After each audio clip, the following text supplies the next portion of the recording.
Boa tarde a todos, são 17 horas e hoje é, só conferindo, 6 de março do ano da graça de 2022. Eu sou Joanisval Gonçalves e nós começamos mais uma live dominical. Nesse 6 de março. Boa tarde a todos, boa tarde Cláudia, boa tarde Evandro, boa tarde Odila. O tema da live de hoje, você sabe bem, é um tema bem interessante. A gente vai falar sobre as várias dinastias que governaram Portugal e a dinastia da Casa de Bragança que governou o Brasil. E com uma particularidade, a gente vai ter um convidado, o Bruno de Cerqueira, que está já chegando, já eu trago o Bruno. Bem-vinda Silvânia, bem-vinda Helena. O tema é interessantíssimo e é um esquenta para o curso que começa amanhã. Se você não se inscreveu, ainda dá tempo de se inscrever aqui pela bio do perfil, ou se você não tiver conseguindo acessar o link aí, me manda uma mensagem. Olha o Bruno aí, o Bruno já chegou e eu vou chamar o Bruno para a nossa live, o Bruno de Cerqueira. Tenho certeza que vai ser uma conversa sensacional. Esquenta para o minicurso de amanhã. O minicurso de amanhã, a fundação do Brasil, o processo de independência. As aulas estão bem interessantes, a gente vai fazer um passeio pela história do Brasil, vai falar dos fundadores do nosso país, da nossa brasilidade, da nossa nacionalidade, e vai ser bem interessante. O curso é amanhã e na outra segunda, 7 e 14 de março, completamente online. Então, minha gente, vou chamar o Bruno aqui agora. Vamos ver. Estou convidando. Vamos aguardar. Opa! Bruno chegou. Bem-vindo, meu caro. Bem-vindo não, obrigado, cara. Falando diferente, porque eu tenho o costume do canal lá no YouTube, né? Mas obrigado. Isso, fala do canal por falar nisso. Obrigado pelo convite. Muito bom. Bruno, comenta do seu canal no YouTube. Um canal no YouTube, né? Que é o História do Brasil Como Você Nunca Viu. Ele é um canal que era pequenininho, cresceu, já tem acho que 25 mil inscritos, cresceu muito, graças a Deus. Agora a gente não tem tido muito tempo, né, de investir, fazer os vídeos, porque é todo mundo muito ocupado, né? Não sou eu sozinho. Mas, de qualquer maneira, é um canal muito legal, eu acho, né, modéstia à parte, porque é um canal que mostra fatos e processos da história do Brasil que são pouco conhecidos. Ou, às vezes, o fato até é conhecido, o processo também, mas os melindres, os meandros, aquilo que a gente chama em francês petite histoire, né? Pequena história, micro-história também em italiano é mais conhecido, não é. E a gente conta mais esses... Também não é falar em bastidores, porque não é isso, não. Bastidores ou história... Não é isso, não é bem essa coisa assim, rocambolesca, não é isso, não. É sério. É um canal historiográfico, só que é um canal de história pública, né, evidentemente, mas é um canal de historiadores, né? Eu faço lives convidando, né, alguns dos maiores historiadores do Brasil. Mas é um cara que tem a parte das lives e tem a parte dos videozinhos lá que eu produzo quando consigo. Mas é um canal sério e tal, não é essa coisa assim, mais do marketing, digamos assim, né? Mas, de fato, é um repositório, não é, de dados na internet muito, muito interessante. O História do Brasil, como você nunca viu. É só digitar assim no YouTube, que já aparece o canal, você já se inscreve lá, já ativa a notificação. Isso. Não, muito bom, muito bom. Então, olha, esse é imperdível. História do Brasil, como você nunca viu, com o Bruno lá e outros historiadores, é o pessoal conversando sobre esse tema fascinante que, infelizmente, a gente conhece muito pouco no Brasil de hoje, é a nossa história, né? E, então, vocês estão convidados, História do Brasil, como você nunca viu, para ouvir um pouco da nossa fascinante história. O Bruno, eu vou apresentá-lo, mas depois, Bruno, fica contigo se você quiser completar alguma coisa. Se a gente fosse falar do currículo do Bruno, isso não é clichê, a gente ia passar a live inteira conversando sobre o currículo dele, mas o Bruno é historiador de formação, é jurista também, é advogado, tem pós-graduação na área de relações internacionais, é professor, é indigenista, é profundo conhecedor da história do Brasil, é profundo conhecedor do Brasil Império, sobretudo, é autor de Alegrias e Tristezas. Você está com ele aí, Bruno? O meu está lá na minha biblioteca, então eu não estou com o meu aqui. Alegrias e Tristezas é um tijolo que o João Daniel, meu amigo, que a gente fez uma live recente, João Daniel de Almeida, para quem não sabe, é o fundador do curso Clio, que é um preparatório do Itamaraty. Foi o maior preparatório do Itamaraty, né? Antigo, curso de preparatório para o concurso, né? De admissão. E aí eu disse, você não leu Alegria e Tristeza até hoje? Ele disse, meu amigo, eu não li não, porque Alegria e Tristeza parece uma arma, né? Ele está lá guardado assim, se algum ladrão chegar, a gente senta na cabeça, que é muito grande. De fato, ficou muito grande, ia ter 1.200 páginas, a fonte foi reduzida para ter em torno de 900 páginas, mas não é que a gente quisesse que ficasse grande, ele acabou ficando grande porque a gente teve que inserir muitos dados, né? Uma pesquisa de mais de 20 anos que Fátima Argon e eu temos. Ela foi chefe do Arquivo Histórico do Museu Imperial em Petrópolis por 30 anos, e eu, né, fundei o Instituto Cultural Dona Isabel há mais de 20 anos também. Então, a gente tinha essa pesquisa e eu propus a ela, falei, a gente deve publicar isso, a gente não deve guardar isso para nós. Isso é uma coisa que, quer dizer, até hoje, Dona Isabel foi sim, Dona Isabel, Princesa Isabel, né, como é conhecido, foi sim até hoje tida e havida por muitos autores como uma nulidade, como uma pessoa parva, burra, até já falam, né, ainda até hoje isso. E a gente sabe, né, ela mais do que ninguém, Fátima e eu, né, nós sabemos perfeitamente bem que não é nada disso, né, que houve e há um enviesamento, não é, para se falar dela. E aí a gente falou, não, vamos concentrar isso numa publicação, mesmo que depois a gente faça outras publicações, outros livros, outros artigos sobre coisas que não darão para entrar, porque muito mais coisa a gente tem sobre Dona Isabel, ela e eu, né? E aí, hoje a gente está sabendo que outros autores aí vão escrever, já há uma quantidade imensa de biografias, online você tem como comprar na estante virtual biografias de Dona Isabel, mas a questão é que a gente quis colocar a nossa pesquisa, não é, histórica de mais de 20 anos num livro.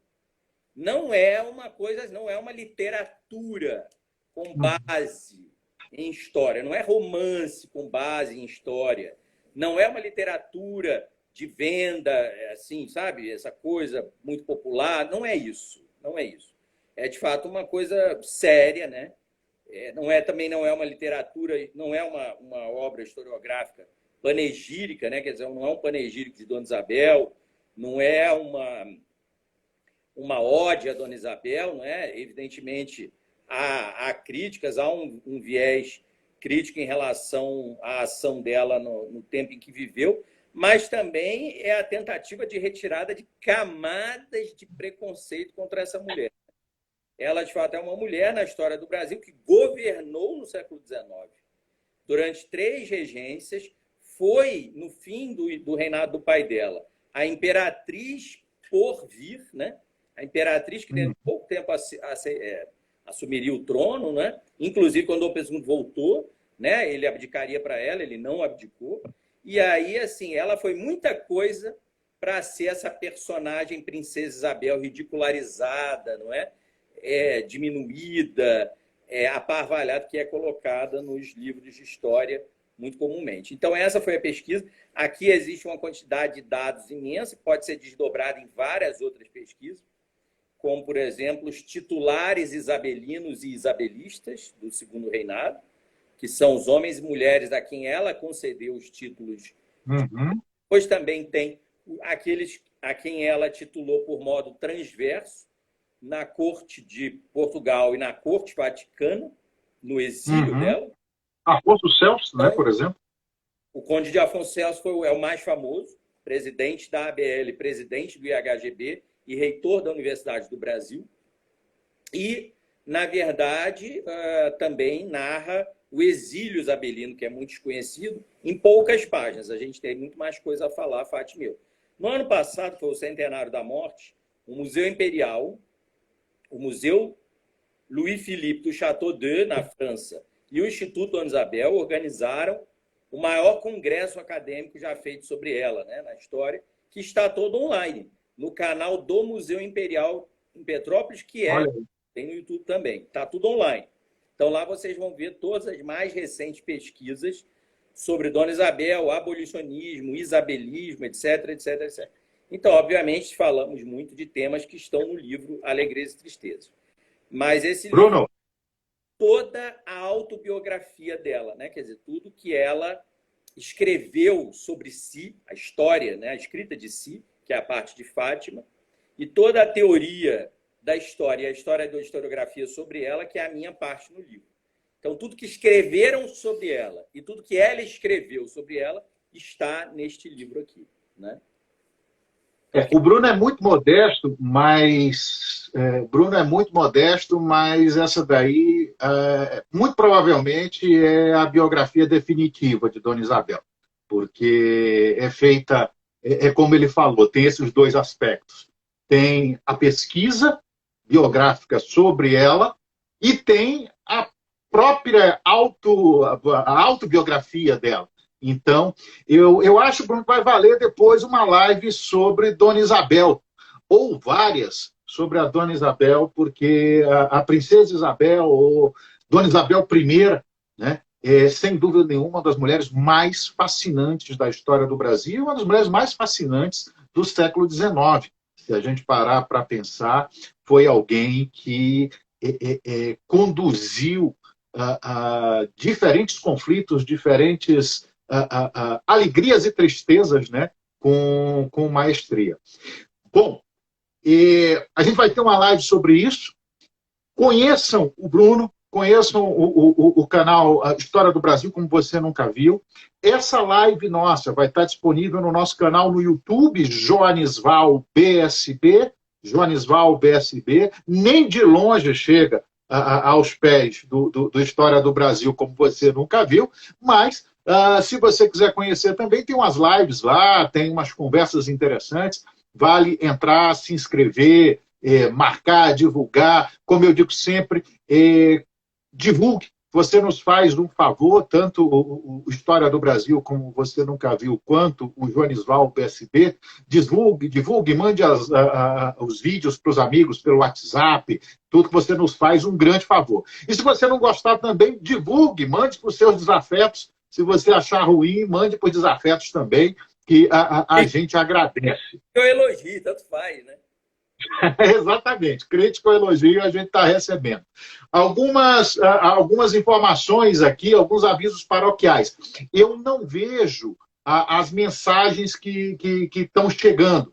Então, à medida que a gente for conversando, se você tiver algum comentário, alguma pergunta, alguma observação, né, use o ponto de interrogação aí, porque às vezes passa muito rápido e eu não vejo. Mas eu vi que a Beatriz já colocou aqui, que estão abertas as inscrições, é a última oportunidade para você se inscrever, é a última oportunidade para o nosso minicurso que começa amanhã, a Fundação do Brasil, o Processo de Independência. É um minicurso completamente online, começa amanhã às 20 horas, vai ser amanhã e na outra segunda, 7 e 14 de março, e vou dizer para vocês, está bem interessante. Está bem interessante, a gente vai fazer um passeio delicioso pela história do Brasil, que é algo fascinante, e esse é o primeiro de alguns cursos sobre história do Brasil. A gente vai até a independência. A gente vai falar desse processo de independência e tudo aquilo que antecedeu os momentos marcantes de 1822. Então, fica o convite, se você quiser se inscrever ainda dá tempo, aqui pelo link, né, do perfil. Aqui no perfil tem um linkzinho. A Beatriz vai colocar depois o link também com o formulário de inscrições, né, de inscrição, ou você pode me mandar uma mensagem no privado. Então, essa live faz parte desse processo de preparação para o minicurso. E aí, como já são 17h15, eu já vou passar para o nosso tema de hoje, né? A gente vai falar das dinastias de Portugal e do Brasil, né, dinastias portuguesas, porque é mais de uma, e brasileira, né, e o Bruno vai trazer algumas informações muito interessantes. É uma área na qual ele transita muito bem, é um profundo conhecedor. Quando você tiver dúvida sobre casas monárquicas, casas nobiliárias, é o Bruno. Eu sempre recorro a ele quando tem esse tipo de dúvida. Né? Então, ele vai falar um pouquinho disso aqui, a gente vai tentar entender como foi esse processo de 800 anos de história. 800 anos é algo muito marcante. E a gente já deixa uma palhinha para vocês já ficarem com água na boca, que o Instituto Dona Isabel I, né, o ID, está organizando com uma universidade, a gente ainda não vai dizer qual é a universidade, que está em processo, mas um curso, uma pós-graduação sobre dinastias, né, Bruno? Você pode falar um pouquinho disso para a gente? E aí a gente já começa a falar das casas europeias, da casa portuguesa e da casa brasileira. E ele vai falar de um artigo que ele fez há alguns anos tratando disso. Bruno, está contigo. Eu vou interrompendo, fazendo pergunta e a gente vai batendo papo. Isso aí. Obrigado de novo, meu caro Jonisval, que é membro do nosso Instituto Cultural Dona Isabel, que é aí também um batalhador pelo conhecimento da história do Brasil. Está aí sempre entusiasmado em história militar, não é? Também. E história das relações internacionais. Pessoal, a gente é muito pouco tempo, né, para falar de um tema tão extenso. Evidentemente, para se falar de 800 anos de história, ninguém pode usar 40 minutos, não. Só mesmo os professores de história que fazem como se fala em francês, aperçu général, né? Faz um panorama geral. E o que eu vou fazer com vocês aqui, na verdade, é uma coisa de indicação, né, de algum material que nós mesmos produzimos, né, no passado.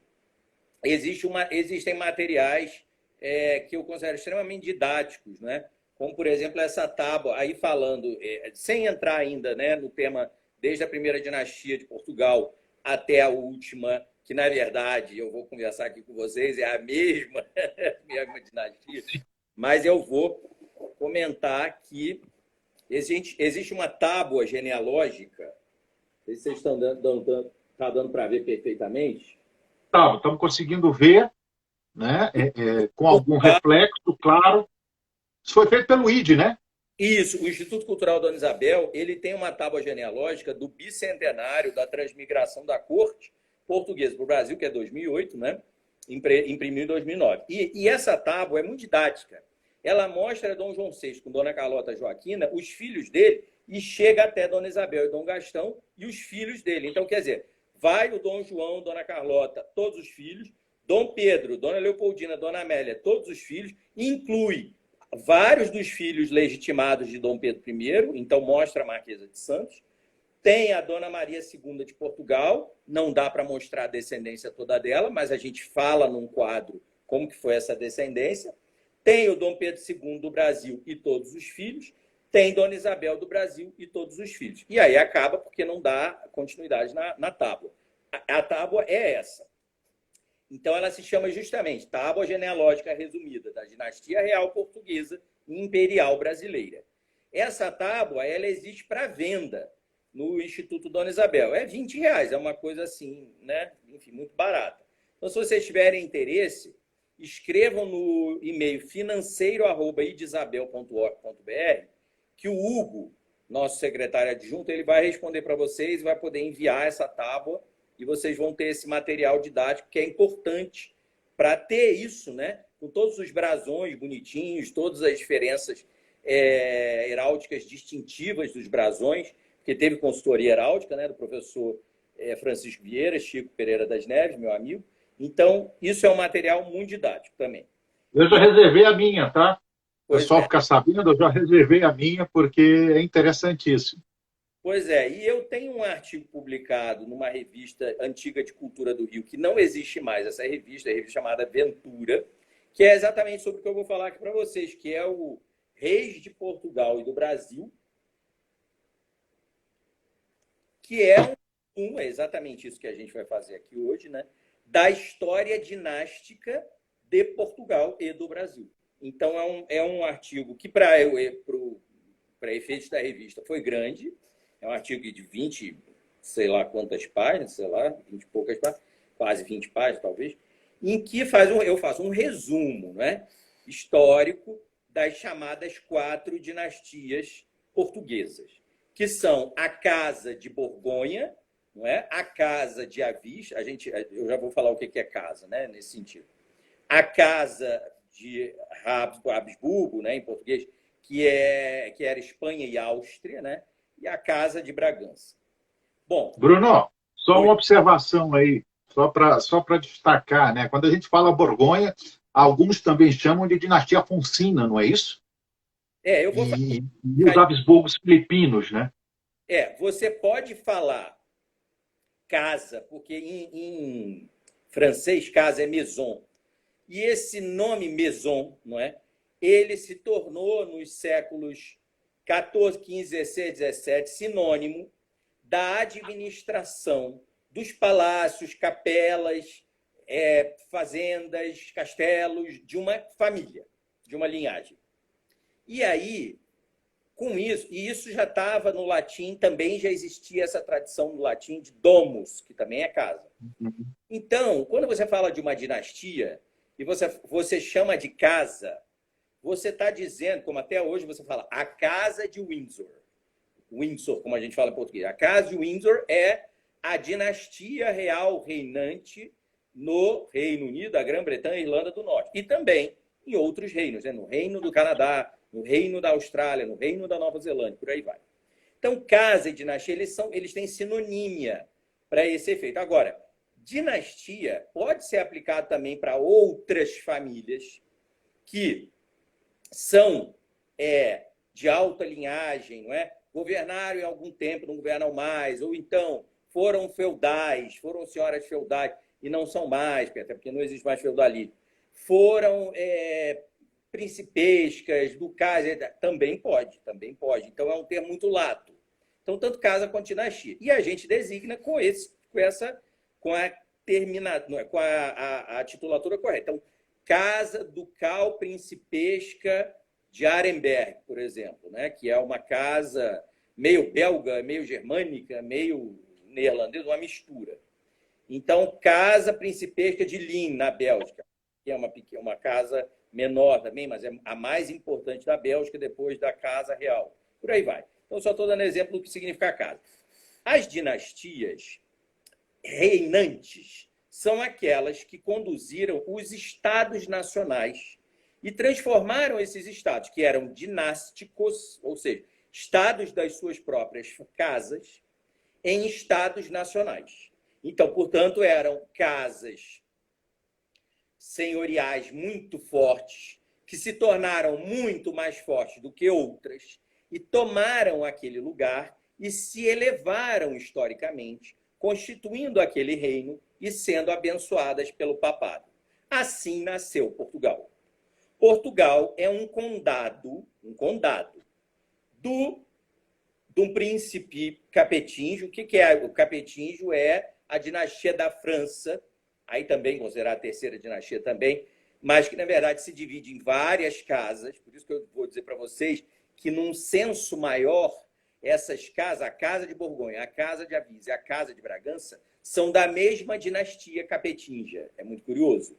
Elas são a mesma... Isso é interessante. Essa origem é interessantíssima, né? Porque se a gente chega lá em Borgonha, você já tem aquela relação, e a impressão que eu tenho, me corrija se eu estou errado, no caso dos nossos Bragança, você tem capetos dos dois lados, né? Total.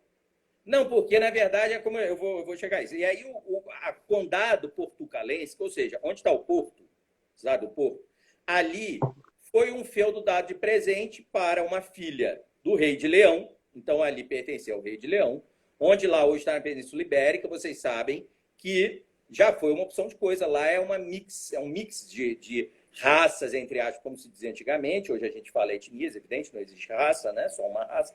Então, lá você tem godos, ostrogodos, você tem os celtíbaros, os povos celtíbaros primitivos dali. Então, os lusitanos, os lusos, eram um povo celtíbaro, né? E esse povo se mistura com os romanos, que invadem depois. Então tem o indígena de lá, que é o lusitano, que é o luso, que é o seu tíbaro, né? O indígena dali, mistura com o invasor, que é o romano, mistura depois com os invasores, que são os godos, e depois mistura com os invasores o quê?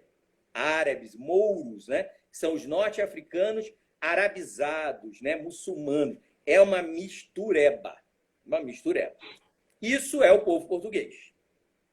Em 1100, um genro do rei de Leão ganha o condado portugalense, como se fala em português, de Portugal, o condado portugalense.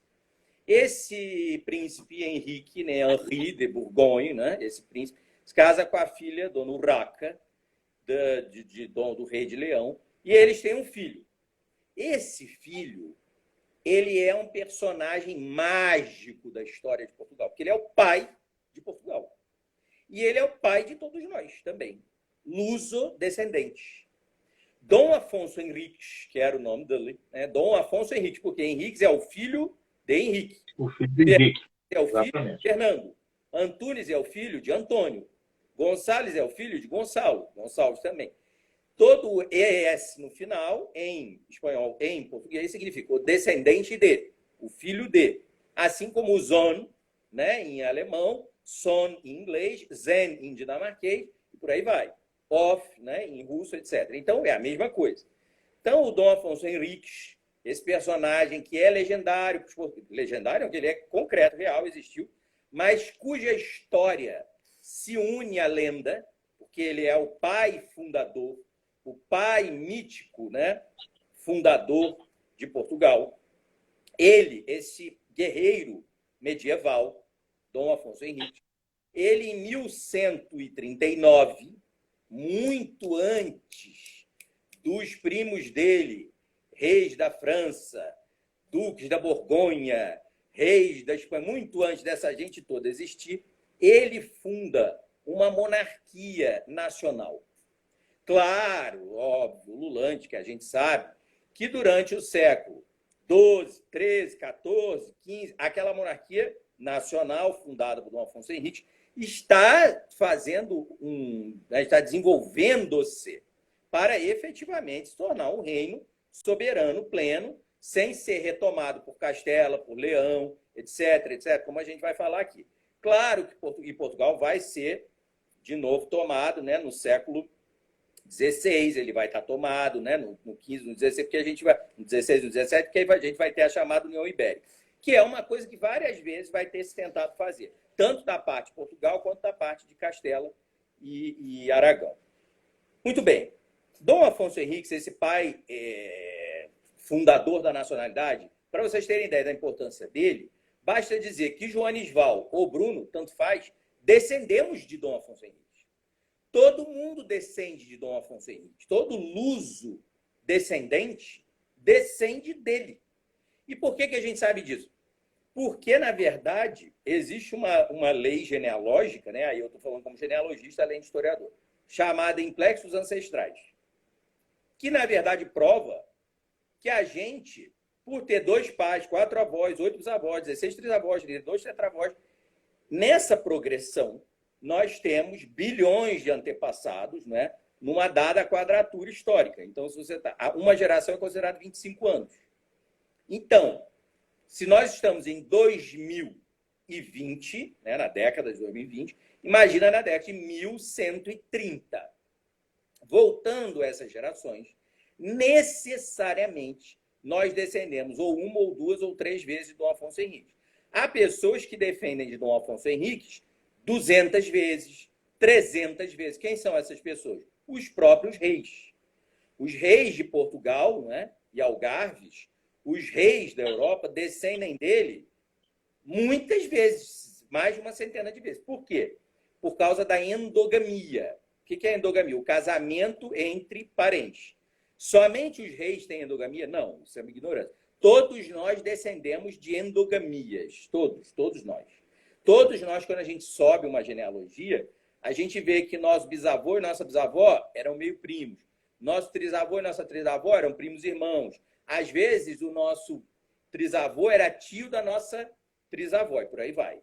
Isso é com toda a Só família. abrindo um parêntese, Bruno, abrindo um parêntese aqui, isso é muito comum, por exemplo, a quem é brasileiro aqui há 200, 300 anos, né? E quem vem de famílias do Nordeste, eu, por exemplo, é muito comum no interior do Nordeste, inclusive, os casamentos entre primos e isso evidencia muito esses laços.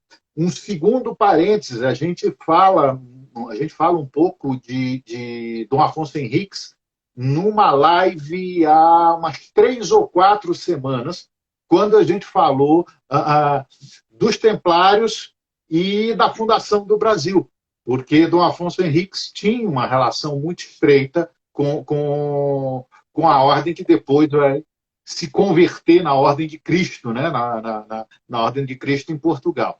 Então, aproveito para lembrar isso. No nosso canal no YouTube, Joanisval BSB, você encontra essa live lá. É só entrar Joanisval BSB e um dos nossos vídeos trata disso. Dom Afonso Henriques, fundamental, como o Bruno assinalou, é o pai fundador de Portugal. E isso, como também foi muito bem assinalado, Bruno, eu estou fazendo alguma recapitulação até para o pessoal que está chegando, né? Muito bem assinalado, e isso num contexto em que os Estados nacionais ainda não estavam formados, né? Por isso que a gente diz que Portugal é o primeiro Estado nacional moderno formado. Então, isso é parte da nossa herança lusa, a nossa herança lusitana, que a gente devia muito se orgulhar dessa herança, porque é fascinante. Terceiro parênteses, e aí eu já volto para o Bruno. Se você tiver algum comentário, alguma pergunta, alguma observação, use o ponto de interrogação que tem aí, porque passa muito rápido, a gente não consegue ver. Então, no final, a gente tira um tempinho para as perguntas e eu peço que você use o ponto de interrogação. Bom, a gente estava falando de Dom Afonso Henriques e da dinastia que ele inaugura. Isso. Vamos lá, Bruno. Então, e aí, pessoal, eu vou mostrar para vocês. Eu não vou me furtar a mostrar, porque ele é um guia até para eu falar para vocês, porque são 1000 nomes, né? Então, eu vou mostrar para vocês que esse artigo ele tem uma linha do tempo. É muito legal, é muito graficamente legal, muito interessante. Então, na linha do tempo, em 1109, 30 anos antes de Dom Afonso Henriques praticar, né, o que ele pratica depois, que é a proclamação dele como rei, o avô dele, Dom Afonso VI de Leão e Castela, já morre, e Portus Cale, né, o porto, né, onde está o porto, a cidade do porto, né, o cais do porto, enfim, aquela cidade marítima, né, já o pai dele e a mãe dele já tentam autonomizar, né, já tentam tornar aquilo ali autônomo de Leão. O pai dele, o conde Dom Henrique, como é chamado na historiografia portuguesa, morre em 1114, ele, portanto, passa a ser o conde titular. E em 1139, ele é proclamado rei de Portus Cale, rei de Portugal. Pelo papado, isso só vai ser assumido, reconhecido como Rex Portugaliae, por uma bula, em 1179. Portanto, seria uma diferença de 40 anos. Mas o que é interessante? O que é interessante é que já aí, de 1130 a 1180, que é quando ele vive, ele morre em 1185, ele durou muito, né? Para a época, ele durou o que hoje seria, sei lá, 150 anos, porque ele durou 75 anos. Ele seria uma coisa assim, inaudita, né? Enfim, uma coisa hoje em dia. E quando o pai dele morre, ele é muito novo ainda, né? Quando mãe, depois morre. Ele fica com a mãe. Tem também tem todo o aspecto freudiano, se as pessoas quiserem tirar. O conflito entre os dois, né? Tem um aspecto freudiano, como eu disse, né? Toda essa coisa do pai, né? O pai e o avô, né? Então, ele entre aspas. Depois vai ter guerra, né? A vida inteira, eu vou falar disso aqui, vai ter uma guerra entre esses primos. Esses primos vão se casar e vão guerrear sucessivamente. Porque a história, né, do mundo é uma história de guerras e de dinastias. E é muito curioso, enquanto o mundo é um mundo dinástico, são guerras dinásticas, né? Então, as pessoas veem hoje em dia, muita gente me pergunta isso, você vê Game of Thrones? Eu digo, olha, a minha vida, desde que eu sou criança, é estudar Game of Thrones, mas eu nunca vi essa série. Porque é de verdade, né? né? É uma história de guerras e de dinastias. Então, eu estudo o Jogo de Tronos, como diz esse nome aí, que é a Guerra de Primos, desde que eu aprendi a ler e escrever. Então é muito curioso, que eu nunca vi. Eu sei que é uma paródia da Guerra das Duas Rosas, eu sei que é os Lancaster, mas eu não tenho como ver, né? Porque eu não tenho esse tempo, né, para ver. Mas, de fato, é muito curioso, porque isso é a história da humanidade. Não é só inglesa, não. Isso é a história do mundo inteiro, do mundo inteiro. Então, no caso de Portugal e Espanha, como eu vou mostrar aqui para vocês, foi exatamente assim. Então, Dom Afonso Henriques, ele morre em 1185, já reconhecido como rei de Portugal. Ele é o vencedor da Batalha de Ourique contra os infiéis, como eram chamados muçulmanos, né? Ele conquista Lisboa, tem a ajuda de cruzados germânicos mercenários desde a origem de Portugal. Várias vezes o rei de Portugal e o imperador do Brasil, Dom Pedro I, que é rei de Portugal também, vai depender de mercenários germânicos. Muitas vezes os reis vão se casar com princesas germânicas e por aí vai. Habsburg, né?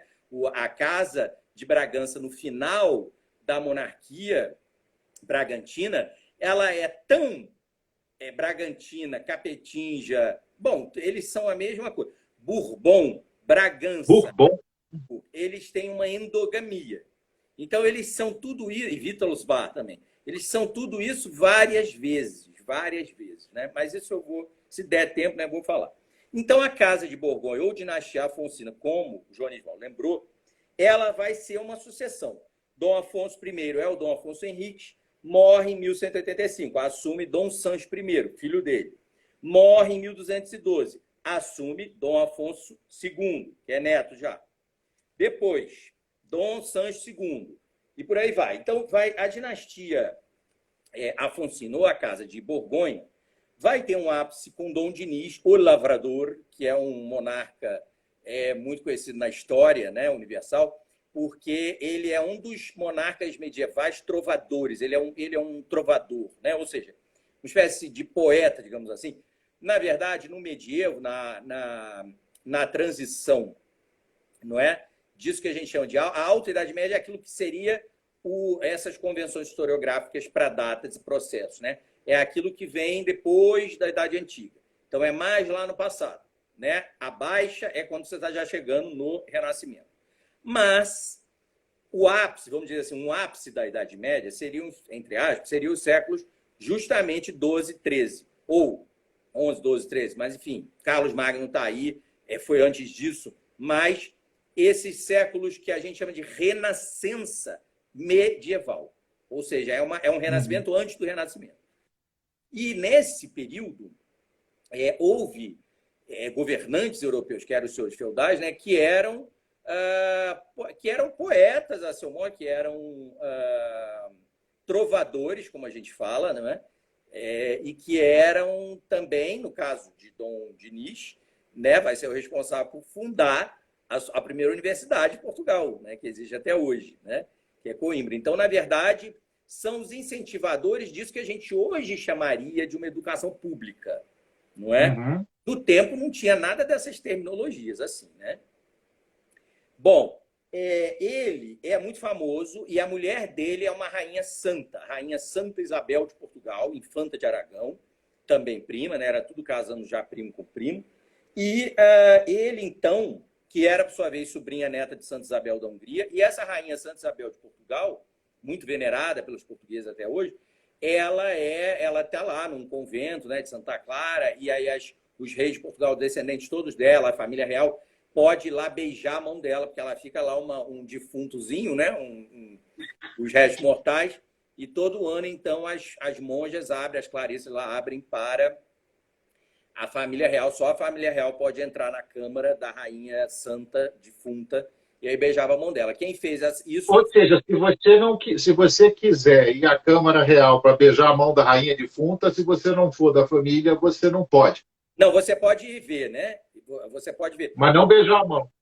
Não pode beijar a mão da defunta. A rainha Santa Isabel é veneradíssima pelos portugueses e pelos brasileiros, era também, quando tinha as Santas Casas de Misericórdia, que também foram criadas por uma rainha portuguesa, a rainha Dona Leonor. E é muito curioso, Dona Isabel do Brasil, descendente direta dela, claro, também vai lá e também faz esse mesmo ritual, né? Esse mesmo ritual. E Dona Isabel tinha muito orgulho de descender dessas santas Isabéis, né? Ela descendia dessas santas Isabéis. Isabel de Portugal, Isabel da Hungria, que era tia-avó de Isabel de Portugal, que por sua vez era Isabel de Aragão. E Isabel da Hungria era sobrinha da famosa Santa Edvige, que a gente até hoje reza aí pelas dívidas, né? Os endividados. Mas saindo um pouco desse aspecto aí e voltando para as dinastias. Então, Dom Dinis, ele tem os filhos, e esses reis todos tiveram muitos filhos bastardos, então tinha muita guerra entre irmãos, entre primos e irmãos, dentro do reino e fora do reino. E aí a rainha Santa Isabel evita, enquanto viva, guerra entre pai e filho e guerra entre irmãos. Depois que ela morre, vai ter guerra. Então havia guerra de sucessão do trono, guerra de disputa de território, disputa de castelo, é um terror. Então vem o Dom Afonso III, o Bolonhês, que ele se casa com Matilde da Bolonha, mas não tem sucessão, e depois ele se casa com uma infanta de Leão e Castela. Foi Dom Afonso III, o Bolonhês, como é conhecido, que ampliou, né, os domínios da realeza portuguesa, anexando o Algarve. Não é? Então, o Algarve, ao sul, é que dá esse título ao rei de Portugal, rei de Portugal e dos Algarves, que era o último resquício dos muçulmanos. O nome é árabe, né? Algarve é árabe, puro. Algarve árabe puro, Algarve, né? Tudo que é al. E aí o algarvio, né, é o povo que é descendente, mestiço, claro, de mouro muçulmano com português. É a diferença que começa a nascer entre o cristão velho e o cristão novo. Não é? Porque há o início de um processo de cristianização forçada daqueles mouros que permanecem na península, tanto no que será a Espanha, Reino Unificado, quanto em Portugal. Tá? Ô Bruno, são esses que são chamados de marranos, é isso? Marranos é uma das terminologias, né? Porque, na verdade, lá em Portugal e na Espanha também havia muito judeu, não é? Uhum. O judeu e o árabe são também, igualmente, a mesma história, primos que se detestam. São semitas. São semitas, são semitas. São primos que historicamente guerreiam e se detestam, mas eles são primos, não é? Eles são a mesma coisa, descendentes. Bom, biblicamente vem da mesma casa, né? Eles descendem das mesmas tribos, como a gente falaria antigamente, né? Etnicamente, eles descendem das mesmas origens. E aí, tanto em Portugal quanto na Espanha, você será acusado. Isso é meio cômico, né? Porque é engraçado isso. Mas, assim, todo mundo vai sempre fazer genealogia para provar que não tem sangue infecto, como era falado, que é o sangue judeu e o sangue mouro, né? Muçulmano. Mas é tudo mentira, porque, na verdade, as famílias mais nobres, né, que havia, elas tinham o sangue misturado com esses outros, justamente. É muito curioso. Inclusive, a Casa de Bragança, quando ela nasce, não é? no século XV, né? Enfim, no 1400 e pouco. Na verdade, ela nasce com um filho bastardo, né? Tudo sempre bastardinho. Mas ele não é bastardo porque ele é, as pessoas falam, ele é natural, porque ele é antes do casamento. Mas muitos autores acham, historiadores ou genealogistas, que a mãe do primeiro duque de Bragança, também se chamará Afonso, Dom Afonso, ela era completamente sangue judeu, sangue árabe, mouro, completamente assim. Uma plebé, como se dizia no tempo também, né? E completamente assim, né? Mas isso é... Você está falando, eu tô lembrando de Gilberto Freire, quando ele comenta do padrão de beleza do português, né? A mulher moura, a mulher de pele escura, e que ele encontra quando ele chega ao Brasil, né? Quando ele encontra os portugueses nossa vida. tinham... Os portugueses não são um povo... O português do norte é mais alourado que o português do sul, isso é óbvio. Por motivo. Mas o português não é um povo loiro, o povo não é um povo nórdico, em nenhuma hipótese. Né? O povo português ele é extremamente mestiço com com os árabes e os judeus. Então, assim, na verdade, o português, ele é um branco que não é branco, né? Mas a gente nem vai entrar nessa coisa aqui agora. Mas o português não é branco, ele não é dinamarquês, não é norueguês, não é nada disso. E aí, agora, a Casa Real, interessantemente, ela era mais clara algumas vezes, porque ela era justamente essa origem capetinja e tal. Mas depois, com a mensagem que ela vai tendo com outras famílias, ela também vai tendo sangue mouro, né? Então, eles também, você veja que Dom João, Dona Carlota e os filhos, eles eram todos morenos, já todos morenos, né? Dona Maria foi uma rainha morena também. Então, assim, clara de pele, claro, mais morena, olho castanho mais para escuro. Uns nasciam louros. É muito interessante, porque a própria Casa Real ser mestiça assim. Você sabe que tem uma maluca que era mulher do Duque, mas isso não vem com o caso aqui agora, só vou comentar. Não, agora conta, você ia falar, agora conta da maluca. Tá. Que ela chega a dizer que Dom João é a doida do Junot, né? Da mulher do Junot. Ela chega a dizer que Dom João era meio mulata, ela fala isso, né? Ela era francesa. Enfim. Tem um relato disso. O Bruno está falando do general Junot, que viveu em Portugal antes da invasão, em 1807, antes da invasão francesa, né? E ele frequentava a corte portuguesa, ele era embaixador francês, não era isso? Junto com a corte portuguesa. Ela tem memórias, né? E ela gostava de arrasar com a família real portuguesa. Então, porque os franceses, né, e se hoje ainda são, né, um pouco racistas, ou muito a depender da visão, eles eram extremamente racistas, né, os franceses do passado. E aí eles tinham um preconceito contra essas misturas. Dito, não precisa dizer nada, o Gobineau era francês e foi teórico do racismo, né? E aí eles tinham, assim, muito preconceito, não é? E a nobreza em Portugal, a nobreza na Espanha é muito mestiça, tal como o povo. O povo, obviamente, podia ser mais. Mas a nobreza, e não escapava a realeza, porque a realeza, vocês vejam, a casa de Avis e a casa de Bragança, que depois vai ascender, eles já tinham tido mistura. Claro que eles eram dinásticos ainda, tinham muito, eram importantes, era isso, era aquilo outro, mas eles tinham mistura, né, de sangue, como se dizia no tempo, né? E é muito curioso, porque a gente lê nos documentos históricos o tempo todo a tentativa de você se livrar da suspeita de você ter o sangue infecto, né?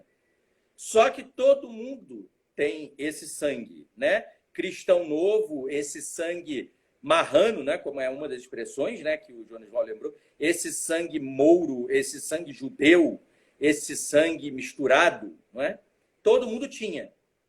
Mas, claro, que a nobreza queria se diferenciar, a realeza mais ainda, né? Considerando que não tinha, até porque, claro, tinha os casamentos com as outras casas, que essas muito antigas e tal, não iam considerar que tivessem. Mas só que a genealogia é muito curiosa, ela prova que todo mundo é parente de todo mundo e que todo mundo é mestiço, né? Em algum grau, né?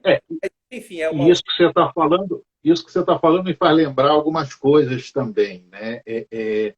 Como é interessante como essa monarquia, como essa nobreza acaba se identificando muito, no final das contas, em alguns casos até contra a vontade, com relação àquele povo que essa elite dirige, né? É um aspecto interessante. E o outro aspecto que me chamou a atenção, saindo um pouco disso, muito depois, Dom Pedro I, quando ele dizia que o sangue dele era da cor dos negros aqui, né? Tem uma passagem onde ele dizia isso, que era da mesma cor dos negros. Essa formação do Estado português, essa formação da sociedade, da própria a elite dirigente de Portugal, a gente vai falar um pouco disso no nosso minicurso, que começa amanhã. 7 e 14 de março, minicurso A Fundação do Brasil, Processo de Independência, a gente vai falar disso. Então, se você não se inscreveu, quer saber um pouco mais disso, quer conversar um pouco mais sobre isso, se inscreva. Dá tempo de se inscrever pelo link aí do perfil ou depois da live.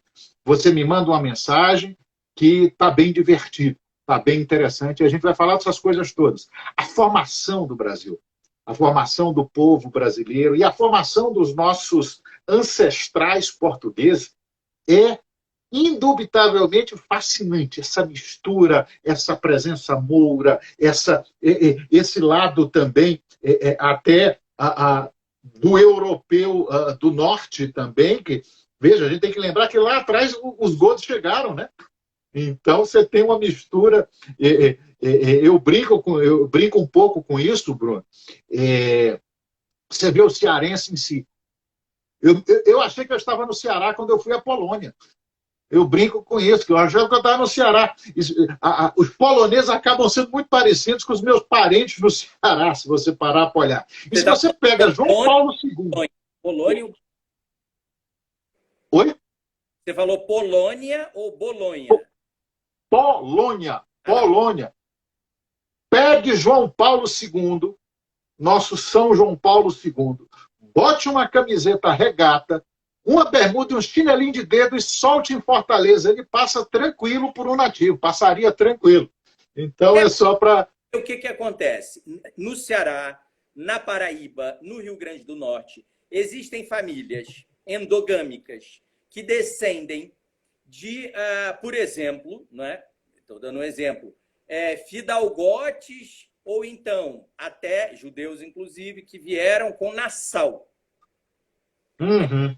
Que ficou se casando entre si e que é loura de olho azul, loura do olho verde, que tá até hoje, existe até hoje no Ceará, no Rio Grande do Sul. Claro que não é a maioria da população, claro que não, porque tem muito sangue indígena, muito... Mas essa gente galega, como se chama lá no Nordeste, essa gente parece nórdica. Não é, claro que não é. É bem desse Brasil que tem muita mistura. Gilberto Freire, ele fala... Gilberto Freire, que é um dos maiores intérpretes do Brasil, é um gênio, ele diz... Ele era Vanderlei pela mãe do pai. Vanderlei é uma família... A gente está saindo totalmente do assunto, mas é só porque o Joanival comentou, eu estou só para... Os Vanderlei, né, é um desse fidalgote do Nassau. Aí, esse Caspar Vanderlei, os descendentes são os Vanderlei. Vanderlei, são os Vanderlei. E aí, o Gilberto Freire é neto, né, de uma Vanderlei, então ele conhece toda a linhagem dele. E aí, como conhecia as outras também. E aí ele diz assim, a família Vanderlei era assim, ela só se casava entre si. Mas quando não casava entre si, ou seja, quando um Vanderlei não casava com uma prima irmã ou uma sobrinha, ele casava com quem? Com uma mulata ou uma cabocla. E aí, o que ele fala disso? O Barão de Cotegipe, que era um Vanderlei, João Maurício Vanderlei, que era reacionário, escravocrata pleno, que Dona Isabel tirou do poder e tal. Por que ele era, no termo da época, mulato? Porque o pai dele casou com a mãe dele, e a mãe dele era negra. Então, o que é isso? O que isso significa? Que eu, obviamente, aplicando isso para ele, posso aplicar para várias outras famílias, né? Isso significa, isso é uma coisa muito interessante, que, de fato, não é? Mesmo nas endogamias, sempre tem as exogamias, né? Mas não é nem entrar nesse mérito aqui agora. Mas isso também se aplica nas famílias reais. Isso é muito curioso, porque sempre tem uma origem de fora, sempre tem uma eslava, né? O Louis XV, né? O Louis XV de França vai casar lá com a Marie Letinska, né? Então sempre tem eslavo, gente que tem um sangue muito tártaro, do olhinho puxado. Dom Gastão do Brasil, marido de Dona Isabel, era conde, era príncipe da França, era Bourbon, Orleans, Bourbon, mas ele tinha uma trisavó que era lá húngara, na verdade era bisavó dele, que depois era filha, né, de um potentado, e tinha o sangue, o quê? Ele tinha o sangue cazaque, né, onde hoje está o Cazaquistão. Por isso que o velho, ele ficou com o olho tão puxado. Então, assim, é impressionante como que há mestiçagem, né, entre todos nós. Mas, enfim, isso é uma coisa que foge muito aqui ao que a gente vai falar, senão a gente não acaba e não fala das dinastias. E a gente está nos Afonsinos ainda, né? Então vamos já seguindo dos Afonsinos para a dinastia de Avins. Então, depois de Dom Dinis, que vai ser o responsável, é também chamado o plantador, o trovador, não é? Aquele que vai mandar, tem essa coisa epopeica de Portugal, né? Vai mandar plantar as árvores de que serão depois feitas as caravelas, né? É esse que funda a Ordem de Cristo, Bruno? Qual é o quê da Ordem de Cristo? É este que funda a Ordem de Cristo?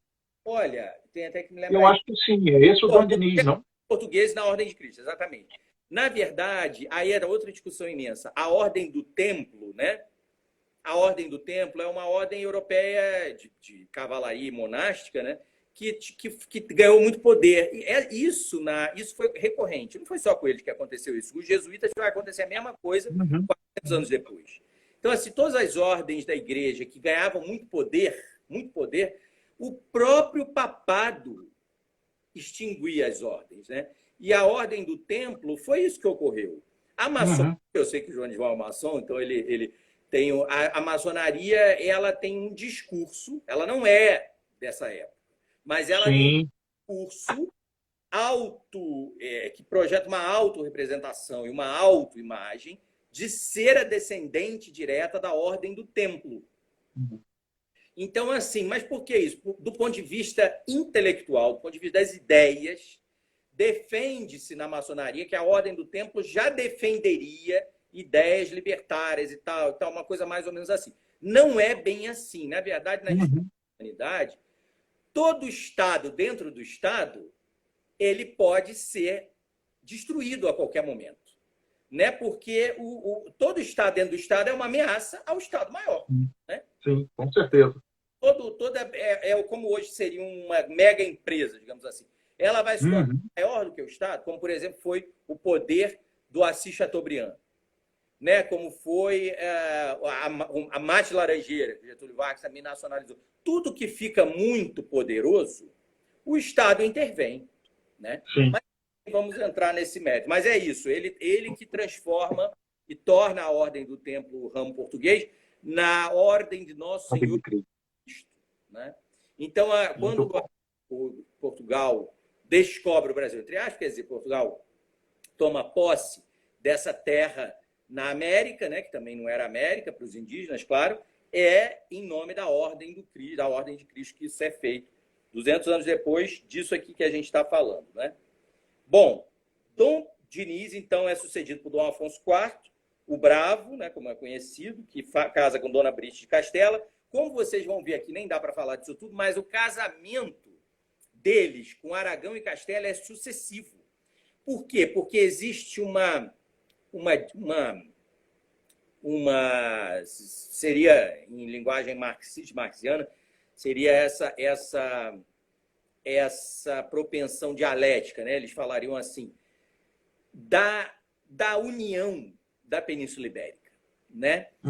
Nos séculos XIV, XV, XVI, XVII, XVIII, sempre vai ter uma tensão e uma atenção para a ideia de que tudo deveria se unificar e deveria ser um grande império da Espanha, inclusive para se contrapor o Sacro Império Romano-Germânico, e unificado, as casas reais se tornariam uma coisa só, e aí governariam a parte do mundo que lhe caberia, também se contrapondo ao poderio da França, evidentemente, que era tudo primo deles também, mas que era o grande poder que podia também invadi-los a qualquer momento, podia tomar, etc. Então, os casamentos de Portugal, dos Borgonha, dos Avis e dos Bragança, é muito louco isso, é sempre os primos de onde eles vieram e que eles combatiam em guerra. Então, é sempre Infanta de Castela, Infanta de Aragão, Infanta de Castela, Infanta de Aragão. E aí, várias vezes, o herdeiro do trono, a herdeira casa, né? Então eles tentam casar o herdeiro daqui com o herdeiro de lá, para ver se une. Mas aí dá errado. Tanto que tem um infante que chama o príncipe Dom Miguel da Paz, que era justamente, o nome era esse, né? Miguel da Paz, é o arcanjo, né? E é da paz. Para que houvesse a reunião dos reinos, mas aí é um bebê que morre. Então, assim, é muito curioso como isso sempre foi tentado. E é muito curioso como a Casa Real de Portugal e a Casa Real da Espanha serão umbilicais. Como que elas serão, na verdade, como se fosse assim, aquela relação mesmo de irmãos e primos irmãos, aquela relação de amor e ódio, né? O tempo inteiro. Sim. Parece o casamento de Dom João e Dona Carlota. É exatamente isso. Primos, irmãos, amor e ódio, amor e ódio, amor e ódio. Porque é o tempo inteiro um querendo tomar o do outro. Não é? Mas, enfim, vamos seguir. Então, o Dom Pedro, o Cruel, é o sucessor do Dom Afonso IV. Esse é famoso na história e na historiografia, porque, como vocês sabem, né, casa com a Dona Blanca de Castela, não tem geração, depois casa com Dona Constança de Castela, que é filho de um bastardo infante poderoso, não é? E vai ter o famoso e estrondoso, não é, caso com Dona Inês de Castro,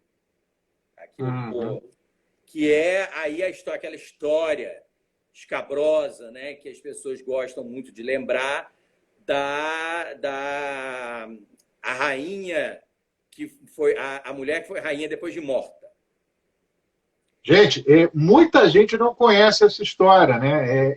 Inclusive que vem a expressão Inês é morta. Inês então, Bruno, agora conta pra gente um pouquinho. E aí, isso é uma guerra que provoca entre pai e filho, porque, na verdade, ela é decapitada, né? E ele, obviamente, se volta com furor, né, contra o pai. É uma história, uma das milhões dessas histórias sanguinolentas, não é? Igual dizem que é o tal Game of Thrones, né? Igual dizem. Bom, e aí, aqui eu conto. Quando ascendeu ao trono em 1357, quando finalmente ele pode ascender, o pai morreu, reinavam seus primos homônimos, Dom Pedro o Cruel também, outro cruel em Castela, e Dom Pedro IV o Cerimonioso em Aragão. Então você veja que, quando ele vai reinar, os primos e irmãos homônimos são o rei de Castela e o rei de Aragão. É tudo uma confusão. Todos são Dom Pedro, os três, né? Dom Pedro I de Portugal, que não é o nosso, claro, é antepassado, não é o nosso, fez com que Inês de Castro fosse considerada sua mulher legítima por um processo escandaloso à época e exigiu que seu cadáver fosse coroado. Isso aqui é um pouco, na verdade, mais dramático, uma coisa mais dramática. Não foi bem assim, mas é uma coisa que é falada dessa forma no drama, na história dramática de Portugal, digamos assim, né? Daqui nasceu o dito popular português, agora não adianta porque a Inês é morta, né? Então, isso enfim, uma das heranças, né, da história da realeza portuguesa. Ele morre em 1367 e o filho Dom Fernando o Formoso se torna o rei. Casa com Dona Beatriz. Não, peraí, só um minuto. Porque é tanta filha que é igual. Sim, aí ele, justamente porque esse Dom Fernando não vai ter geração do casamento que ele tem com Dona Leonor Teles de Menezes, e aí vocês veem que os Teles de Menezes, uma alta dinastia também de nobreza, tanto castelhana quanto portuguesa, né? Tinha ainda esses casamentos, né? Porque essas famílias de nobreza portuguesa e de nobreza que a gente chamaria espanhola, que é um termo muito posterior, elas têm o que a gente chama de varonia real, ou seja, elas descendem dos reis, né? Então, elas são famílias de altíssima nobreza, que, na verdade, são da própria realeza, né? Porque elas têm ou seja, elas descendem por linha legítima e masculina de reis, né? Então, elas têm essa varonia real. E aí, a casa de Borgonha vai se extinguir, porque Dom Fernando não vai deixar herdeiro o homem, nem herdeira a mulher também, né? Porque lá em Portugal poderia a mulher reinar, contanto que o marido não fosse estrangeiro, teria que ser português.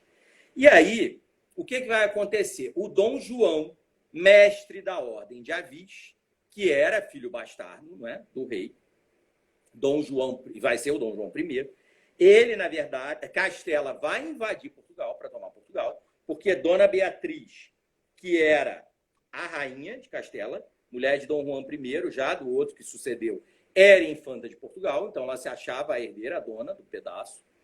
E aí, Castela vai invadir. É o que eu falei. É sempre uma relação de alta tensão entre esses reinos todos para serem reunidos à força, né?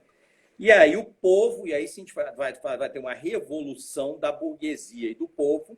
A nobreza, grande parte da nobreza não vai aderir, da nobreza portuguesa, porque a nobreza portuguesa e a nobreza castelhana era muito unida, né? Então, parte da nobreza adere, mas boa parte não adere. Dom João I de Avis é considerado, sim, um herói de uma revolução popular e já burguesa, digamos assim.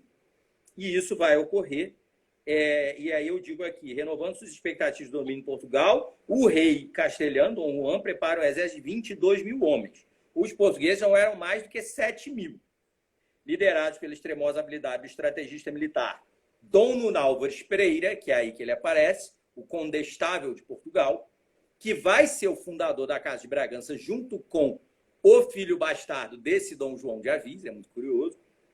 Eles vencem os castelhanos na famosa Batalha de Aljubarrota, que é em 14 de agosto de 1385. Então, isso dá início a essa segunda dinastia, que é a Casa de Avis, gloriosa Casa de Avis, né, como é chamada, que vai ter a ínclita geração, que serão os filhos, né, de Dom João, e com Dona Filipe de Lancaster, né, que é uma princesa exatamente dessa casa aí do Game of Thrones, que Lancaster.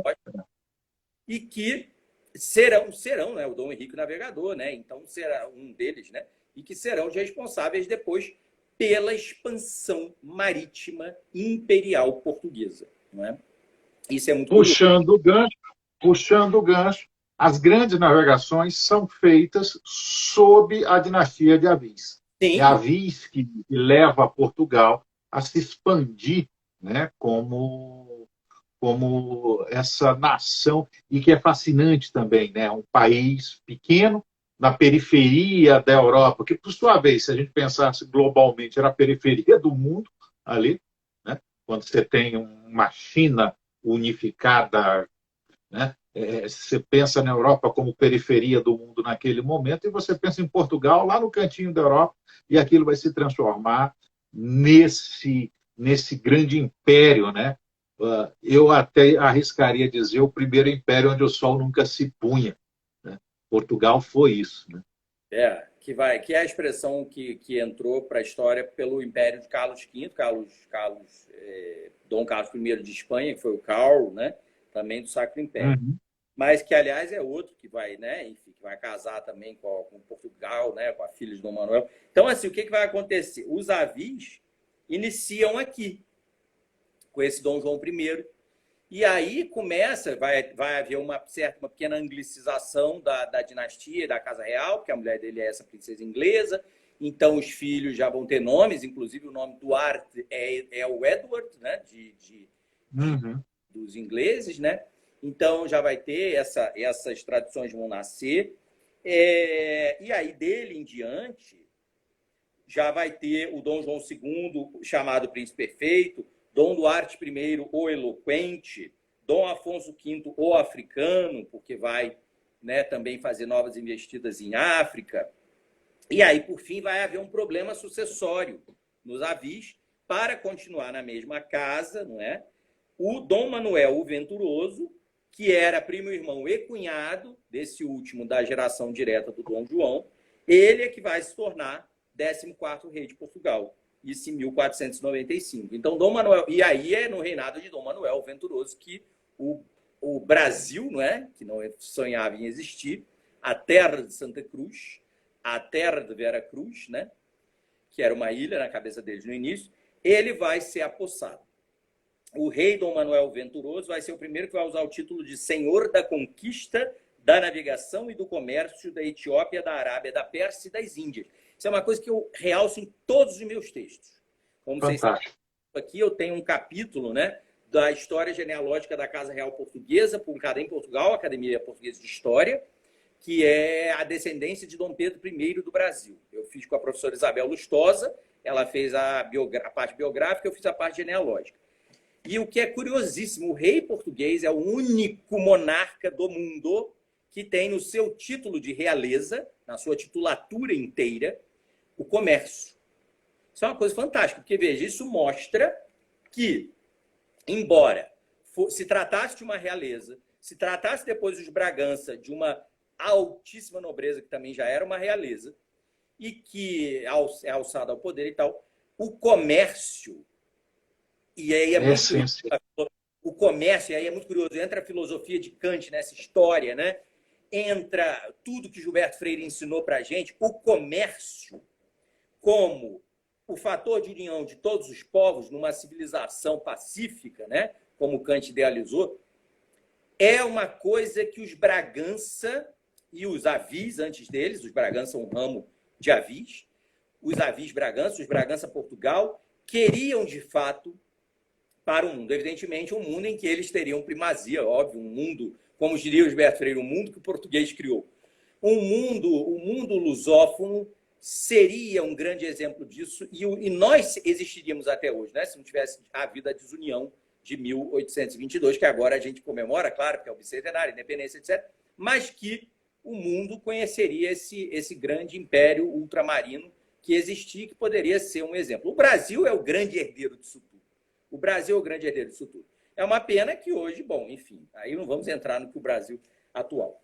Então, Dom Manuel Venturoso se casa com a prima Dona Isabela de Castela e Aragão, que vai se tornar princesa herdeira. Então, quer dizer, de novo vai ter a união para os ibéricos todos morrerem. E aí é justamente quando tem o Dom Miguel da Paz e o sonho se finda porque o bebê, a criança vai morrer, né? Ela vai morrer também, ele se casa com a irmã, a Dona Maria de Castela e Aragão, e eles são os pais de Dom João III. E aí, mas aí Castela e Aragão vão, né, continuar separados, que aí vai nascer o filho herdeiro de lá. E aí eles se casam pela terceira vez com a Eleonor da Áustria, sobrinha das anteriores, que é a rainha Dona Leonor de Portugal, famosa, que funda depois as Santas Casas de Misericórdia. E aí, gente, Dom Manuel I tem o Dom João III, que faz lá as capitanias hereditárias do Brasil, a gente conhece da escola e tal, e Dom João III casa também com a prima, a Catarina de Áustria, que vai ser regente de Portugal, importante, blá, blá, blá, e que o herdeiro vai morrer, né, e que vai ter o neto famosíssimo Dom Sebastião. E aí a gente chega no desejado, no encoberto, nos vários cognomes que o Dom Sebastião ganha, que era um rei brilhante, né, também tal, mas que era fruto já de muita endogamia. Só para vocês terem ideia, o pai e a mãe de Dom Sebastião equivaliam a irmãos. Era como se fosse o irmão casando com a irmã de fato. E aí, mas ele não era retardado, nada disso. Ele era até brilhante. Porque também é tantos séculos de casamento endogâmico que eles vão até, né? Mas aí o que acontece? O Fernando Pessoa que faz homenagem a ele, né? E diz que o Dom Sebastião, as pessoas falam que ele era louco, né? Aí ele diz que tinha muitos casos de loucura, né? Isso em todas as famílias tinha também. Mas aí o Fernando Pessoa diz qual é, né? Quer dizer, o homem que não é louco não é o homem brilhante. Então ele diz, né? O homem que não é brilhante, né? Ele, claro, nas palavras de Fernando Pessoa, que eu não estou sabendo reproduzir aqui, é um cadáver adiado que procria, assim que o Fernando Pessoa fala. Então, ele é o rei famoso que vai para Alcácer Quibir, no Marrocos, e vai lá se perder nas batalhas, e com isso vai dar fim à dinastia, porque ele tinha um tio-avô que era cardeal, que não podia procriar porque não podia mais casar, já estava velho. Ele tinha a avó, que era a Dona Catarina de Áustria, que vai reger em nome dele. E depois ele vai assumir, depois ele vai sumir. Muitas pessoas acreditam que ele não morreu. Então ficavam esperando a volta dele, daí nasceu o sebastianismo. E aí o que... Só abrir mais um parêntese, o Bruno. Pessoal que está nos acompanhando. Quando se fala de Dom Sebastião, é uma figura real, que existiu, sem dúvida nenhuma, mas que se torna mítica na história de Portugal e que isso chega ao Brasil também com o sebastianismo, né? Alcácer Quibir é uma batalha importante no Marrocos, né? Onde hoje seria ali no norte da África, né? E o que você tem é as forças portuguesas sendo dizimadas ali, né? Não sobra ninguém, quem não morre é feito prisioneiro. Dizem que 4 combatentes portugueses só escaparam ali, 4 do exército de Dom Sebastião, e a grande perda é exatamente a morte de Dom Sebastião, né? Que alguns entendem como desaparecimento. Em Portugal se tem isso. Ninguém viu a morte do rei, né? Claro que a gente sabe que ele morreu, depois os restos mortais voltam para Portugal e tudo, mas ninguém sabe, e isso passa a correr na boca do povo, isso passa a correr como uma lenda, uma tradição de que Dom Sebastião não morreu e voltaria para nos salvar. Eu estou vendo que a Beatriz colocou aqui sobre o nosso minicurso A Fundação do Brasil, que começa amanhã, 7 e 14 de março. Dá tempo de se inscrever. Você está gostando dessa live? você vai gostar do nosso mini curso de amanhã. E se você está gostando dessa live, você vai adorar, você vai ficar fascinado pela pós-graduação que o Bruno está organizando, que mais adiante a gente vai trazer notícias. É uma pós-graduação tratando dessas casas, das dinastias europeias. Eu já estou. Não há universidade ainda, é um projeto do Instituto Cultural Dona Isabel I, mas a minha inscrição já está feita. Eu já falei para o Bruno que a minha inscrição já está feita, porque imaginem que vai ser esse tipo de conversa deliciosa o tempo todo. Então, a pós-graduação, assim que a gente tiver mais novidades, mais notícias, onde a gente vai falar de heráldica também, né? de genealogia, vai ser muito interessante. E até onde eu sei, não tem muita coisa parecida, e tenho certeza que não tem nada com essa qualidade dessa pós-graduação que nós vamos ter aí, e tem o Bruno como uma grande referência. Então, amanhã começa o minicurso, dá tempo de se inscrever, a Bia vai colocar o formulário aí, o link para inscrição, e qualquer coisa, depois da live, você me pergunta, me manda uma mensagem no privado, que eu lhe passo todas as informações sobre o curso que começa amanhã. A gente estava falando de Dom Sebastião, olha, já ia para São Sebastião, com o Santo Guerreiro, né? Mas vamos para Dom Sebastião, Alcácer Quibir, e o fim da dinastia de Avis, o fim da dinastia dos grandes navegadores, dos reis navegadores. Quando acaba em Dom Sebastião a dinastia de Avis, aí a gente passa por um período muito turbulento, os outros também foram, da história de Portugal, e por um hiato aí, onde os Habsburgos, sob os filipinos, no final das contas, né? Se não me engano, era Filipe II que assume, não é isso, de Espanha, os Habsburgos entram para governar Portugal, e a gente vai ter depois, a gente vai ter a União Ibérica, e outra história fascinante. A gente vai falar disso amanhã, viu? Se você quiser saber, a gente vai conversar sobre isso amanhã. Joanival, deixa eu só te perguntar, tem quanto tempo aqui? Porque isso é tanto assunto que... Bruno, a notícia é que a ideia era que nós tivéssemos 1 hora de live, mas nós já estamos com 1h17. Então, eu estava querendo propor o seguinte... Cai, não cai? Cai a live?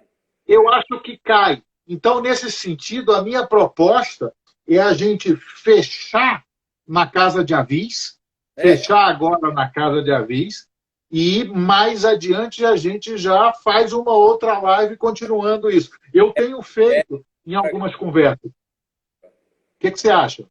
Não, acho ótimo. Eu vou só concluir, então, comentando isso, que Dom Sebastião e o sebastianismo, como o Joanival comentou, é uma história fantástica, uma história literariamente riquíssima, riquíssima, que tem uma herança cultural no Brasil muito grande. E o que é curioso? A cidade de São Sebastião do Rio de Janeiro é por causa do rei, né? Sim. São Sebastião do Rio de Janeiro, 1565, porque o rei estava lá reinando, jovem rei, etc. E aí, Tasso de Sá, sobrinho do Mendes de Sá, morre, flechado, aquela história toda, que quem é do Rio ou quem não é do Rio. Mas só comentar isso, que Dom Sebastião morrendo, a rainha regente, a avó dele, Dona Catarina, não pode governar, porque não é herdeira verdadeira, e o tio-avô dele, Dom Henrique, era cardeal, governa. E vai morrer em 1580, e é aí que vai iniciar a União Ibérica. Mas o que é curioso, a verdadeira herdeira do trono português é a infanta Dona Catarina, de Portugal, neta de Dom Manuel. Mas por que ela não herda? Porque tem uma guerra e Castela, né, enfim, claro, Espanha já invade Portugal, e Dom Filipe II vai se tornar o rei, que era filho da infanta de Portugal também, ok. Mas ela tinha o direito, ela era o quê? A duquesa de Bragança, ela era a mulher do duque, primo dela, claro. E por que não herda? Por ser mulher. Então, quer dizer, o direito é espizinhado contra o direito verdadeiro, porque ela tinha o direito, ela era a verdadeira rainha. A infanta Dona Catarina, duquesa de Bragança, seria a rainha Dona Catarina, primeira, e aí dela, de qualquer maneira, a Casa de Bragança já reinaria. Ali, em 1580. Isso é adiado até 1640. Mas, tanto que os filipinos, para impedir que os primos de Bragança reinem, eles vão tentar todo tipo de artimanha. No fim, isso não vai dar certo, mas aí fica para o próximo capítulo. Muito bom, muito bom. Bom, pessoal, fascinante, fascinante. Falar de história, falar dessas histórias, eu acho que a história passa muito por isso, né? A gente que tem formação nessa área, geralmente o historiador é desde pequeno, como o Bruno falou aí no começo da live, apaixonado por esses temas, apaixonado por essas histórias, né? E isso é a natureza humana. Isso é o que nos une como humanidade. Todos esses processos, toda essa história. A gente vai continuar falando mais adiante, numa live mais adiante, eu vou ver a disponibilidade do Bruno, a gente vai continuar falando dessa história das casas europeias, das casas portuguesas, né, até chegar à Totalmente nossa casa. europeu, tá certo. Eles foram totalmente europeus. Pronto, pronto, até chegar à nossa Casa de Bragança aqui, né? Amo brasileiro, né? O ramo brasileiro da Casa de Bragança, porque a gente tem o ramo português também, né? E hoje, o ramo atual de Portugal é Bragança, Orleans e Bragança, e o daqui é Orleans e Bragança, Bourbon, Orleans e Bragança, Vítulos Bar, é a mesma coisa, é a mesma gente. É a mesma coisa. Até porque os antepassados de Dom Diniz, Dom Duarte, hoje, tem um casamento aí, né? Dom Duarte, descendente de Dom Miguel, né? Banido para sempre. Os amigos nossos, sempre que se referem a Dom Miguel, se referem de uma forma muito dura, amigos em comum que nós temos, eu e Bruno, mas você tem um casamento no final do século XIX, não é isso, Bruno? Dos nossos Orleans de Bragança?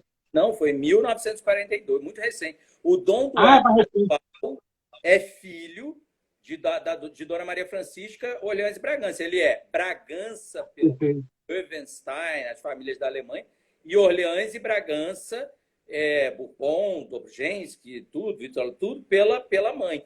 Então, ele é, na verdade, a união das duas famílias, né? O Dom Duarte é de Portugal, Duque de Bragança lá, que vive lá, mas que vem ao Brasil todo ano, é primo irmão de todos esses Orleans e Bragança que tem aqui, porque ele é Orleans e Bragança pela mãe. Sim. Então, interessantíssimo. As pessoas que têm... Isso é uma outra história. Quando a gente falar dos Bragança, a gente entra nisso tudo. Essa coisa que existe, o disse-me-disse em relação aos direitos dinásticos, tanto dos Bragança quanto dos Orleans e Bragança, tem a ver com brigas. Como a gente viu agora, as disputas dinásticas acompanham as histórias das dinastias. Nunca houve uma dinastia sem uma disputa dinástica. Inclusive, as disputas eram as guerras, né? Então, se não houver, tem alguma coisa errada. Se não houver disputa, se não houver briga, se não houver conflito... É o poder, né? É o poder. Né? Muito bom, muito bom. Bruno, quero agradecer muito a você, quero agradecer ao pessoal que está nos acompanhando aqui até agora. Pelo menos a sensação foi, eu tive essa sensação, acho que você que está acompanhando teve também, são 18h24, nós praticamente seguimos 1h30 conversando e não vimos o tempo passar. Por quê? Porque o tema é interessantíssimo, é fascinante e muito bem contado pelo Bruno. Então, quero agradecer muito, meu caro, pela participação aqui. A gente vai ter outros. Se tudo der certo, essa live vai estar disponível no meu canal no YouTube até quarta-feira, Joanisval BSB. Como é que eu faço para entrar no canal do Joanisval? Você vai lá no YouTube, digita Joanisval BSB, tudo junto. Né? Essa live vai estar lá e você pode acompanhar, ver de novo. É muita informação, é muito conteúdo, é um conteúdo riquíssimo. Né? Aproveito para indicar também, para aqueles que chegaram há pouco tempo, o canal História do Brasil, como você nunca viu, no YouTube. É um canal interessantíssimo sobre história, capitaneado aí pelo Bruno, né? Bem diversificado, tem uma percepção que eu tenho certeza que mesmo que você seja fascinado, mesmo que você seja um apaixonado por história, você vai encontrar muita coisa nova, muita coisa que você não conhecia e muita coisa que vai despertar mais interesses em você, no sentido de conhecer cada vez mais a nossa história, a história do nosso país, a história desse povo, né? E que nesse ano completamos o bicentenário da independência. Fundamental que a gente discuta isso, fundamental que a gente converse sobre as nossas origens, fundamental que a gente converse sobre o nosso povo, né? Porque olhando para trás, nos conhecendo mais, a gente vai saber como trilhar melhor os caminhos do futuro. Então, eu vou passar agora a palavra para o Bruno, para as considerações finais, e aí eu já me despeço, né? Mas lembrando que alguns avisos paroquiais. História do Brasil, como você nunca viu, no YouTube, canal imperdível. Vá lá, se inscreva. Não caia a mão se você se inscrever. Se você for lá e apertar a inscrição no canal, você não vai ter problema, né? Não perde dinheiro, você não cai a mão. Se inscreva. História do Brasil, como você nunca viu, no YouTube. Joanisval, PSB, no YouTube. Segundo aviso paroquial, amanhã, 7 de março, começa o nosso mini-curso A Fundação do Brasil, o Processo de Independência, onde a gente vai conversar sobre esses temas todos. Porque a Fundação do Brasil começa muito antes de 1500, muito antes de 1822. E a gente vai falar disso amanhã, vai falar de brasilidade, vai falar desses valores e dessas características que nos unem. Amanhã e na outra segunda, dá tempo de se inscrever. É só você se inscrever pela bio aqui do nosso perfil, ou se você quiser saber como se inscreve, me manda uma mensagem aqui no privado e a gente conversa. Eu estou vendo que não tem perguntas aqui, a gente não consegue ler, né? Pelo menos eu não consigo ler os comentários, então se houvesse algum comentário, eu havia pedido que usasse o pontinho de interrogação. Como eu não estou vendo nada aqui, então eu presumo que as pessoas, Bruno, ficaram tão apaixonadas pela paixão com a qual a gente conversa e você passa esse conteúdo, que ainda estão sofrendo esses efeitos e não tinham nem o que perguntar ou como perguntar. Então, meu caro, agradeço muito a você e todo domingo às 17 horas a gente tem essa live aqui. Então, vou ver a agenda do Bruno, como é que ele vai estar, para futuramente, quem sabe, o mais brevemente possível, para que a gente volte e continue falando. Pô, desses 800 anos de história das casas portuguesas e brasileiras, a gente já fechou uns 400, mais ou menos. Ainda falta um bom período aí. Bruno, a palavra é contigo e obrigado a todos. Obrigado ao Bruno. Eu vou fazer o seguinte, quando você terminar as suas considerações finais, eu entro para fechar e deixar um abraço para todo mundo. Bruno, está contigo. Tá certo. Muito obrigado, meu caro Joanisval. Não, eu só quero agradecer e desejar a todo mundo aí ótimo fim de noite e tal. Eu tenho que já sair correndo aqui, tem missa. Mas é isso, a gente fala numa outra oportunidade da Casa de Bragança, Ascensão União Ibérica, Casa de Bragança, Portugal, Brasil, encerramento. E é muito interessante eu chamar a atenção para o curso Joanisval, porque isso é o problema que a gente sempre fica reclamando, né? Porque o povo brasileiro não tem mesmo, a maior parte, né? Não tem a cidadania ativa. Isso tem a ver com o desconhecimento de história, não é? Então, existem soluções para isso. Você tem como ler, aprender, estudar. Então, isso agora tem os cachorros aqui, tem cachorro, gato, tudo aqui latindo.